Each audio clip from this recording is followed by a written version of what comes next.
All right, CSE 3200 Yukon stores. We are going to be wrapping up our first application.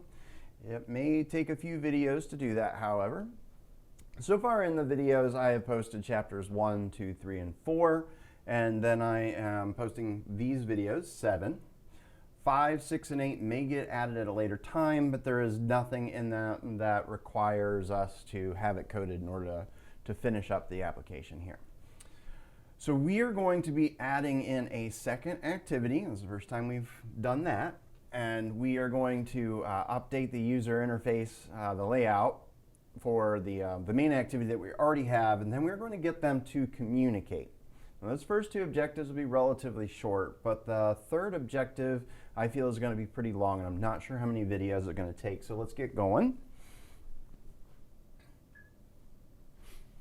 All right, so here are 3 panels. The first one that you see here next to me is going to be our new layout for our main activity. We are going to add a cheat button, and we're going to add it in between our true and false buttons and our next button. So unlike if you did a previous button that would have been nested in a linear layout here with the next button, a horizontal linear layout, this is not the case. The cheat button will be outside of the vertical linear layout here. The middle panel and the far panel are going to be for our new activity. So they're going to exist in activity_cheat.xml, which we'll create shortly, or actually that part will be created for us. You cannot see from the middle panel that we're going to have 2 text views and then a button, but you can see that in the far panel. Whenever we show the answer, then text will pop up. So it is going to be very similar to our main activity. It is going to be a vertical linear layout. It's going to have a text view, and then a button. We are going to update the strings.xml with just a few lines of code. If you take a quick peek at those, you can see that we're going to offer up the opportunity to cheat on the quiz. But if you look closely, we are going to maybe be shaming the person that does the cheating. Okay. I already put in the 4 strings here. No need to watch me type that. You've seen me do that plenty. Now we're going to create our new activity. And we've not done this before. We have created new classes, and we put them in here under Java, and we right-clicked here.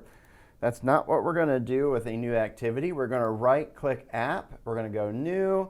We're going to go Activity, and then we are going to go Empty Activity. In the first field where it says activity name, we are going to put cheat activity, capital C, capital A, no spaces, camel code. Note that the layout name has changed according to how we put in our activity name. Now you're going to hit finish, and the wizard is going to wrap this all up for us. So we saw cheat activity pop up. We'll come back to that in a minute. But we also have activity cheat.xml. And if you didn't see it here, you would go find it in the same place that you would find activity_main XML, which would be under resources and under layout. See, we have both of those files here. All right, so we are going to go into our activity cheat XML, and did I just close it? No, I am just in design mode, which I wasn't intending. Okay, so we are going to go into code mode, and we're going to keep very little of this. We get our default constraint layout, and we don't want that, but we will keep the layout width and layout height. I will cut it or delete it here, and I will put in a linear layout. I like this line down 1, and I do believe we have no use for this one that's grayed out, so I'm going to get rid of that one. and a couple of familiar lines we're going to add in: Android, colon, orientation, and we're going to put in vertical, and we are going to put gravity at the center. Android, colon, gravity, center. All right, and that last line that says tools context.CheatActivity, we're going to keep the tools context, but we are going to add in the package name in front of this. So it's going to go com.bignerdranch.android.geoquiz. Now I can tell from up here in the corner that the version I happen to be coding in is 1_3. So I'm going to make that change here. You probably would not have to do that. Okay. And that looks good. I believe we're done with the linear layout. Now we're going to go to the text view. And we get this auto-supplied layout width and height, and both of those are going to be wrap content. And I'm going to go ahead and end this so that anything else that I want to autocomplete will do so. And we're going to put in padding, Android padding 24 dp. And one more for this guy. We are going to give it a text string that we had just put in strings.xml. So Android colon text equals double quotes at string / and then I think it was warning text. Yes. Okay, and we are done with that text view. I'm going to copy this guy, because a lot of that we can just borrow, excuse me, like the layout width and the layout height and the padding. The Android text is going to be dynamic, so we are going to use tools and then colon text and then equals and answer.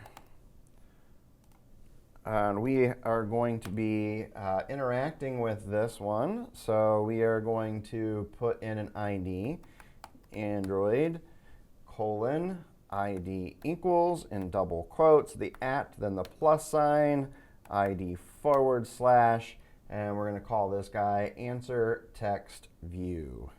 Answer underscore text underscore view. Okay, and I believe that that text view is done. And the last thing we are going to do is add in our button. Just like the text views, they are going to be wrap content. I did not put wrap content here. In fact, I just assumed that that would be the first option once I selected it, and I can see that I have to do it there as well. So wrap content for those 6, but these should be match parent. Yep, feel good about that. All right, let's end this and then put our cursor here. Okay, so we are going to give it its text string, Android colon text equals double quotes at string / and this is our show answer button. Now we're going to give it an ID. We're going to give it the same ID as the text that is here. So I'm going to put that on my clipboard, and we're going to go up here and go Android colon ID equals double quotes at the plus sign ID / and then our show answer button. And that should do it. We have updated our activity underscore cheat.xml. So checking up on the objectives here, we're setting up our second activity, which we did. We used Wizard to create our activity, and that gave us not only the activity as activity CheatActivity .kt, but it also supplied a activity underscore cheat.xml, and we updated the layout. So We're going to end the video there, and I believe the next one's going to be pretty short to add our cheat button to the main activity and update that layout. So I'll see you in that video.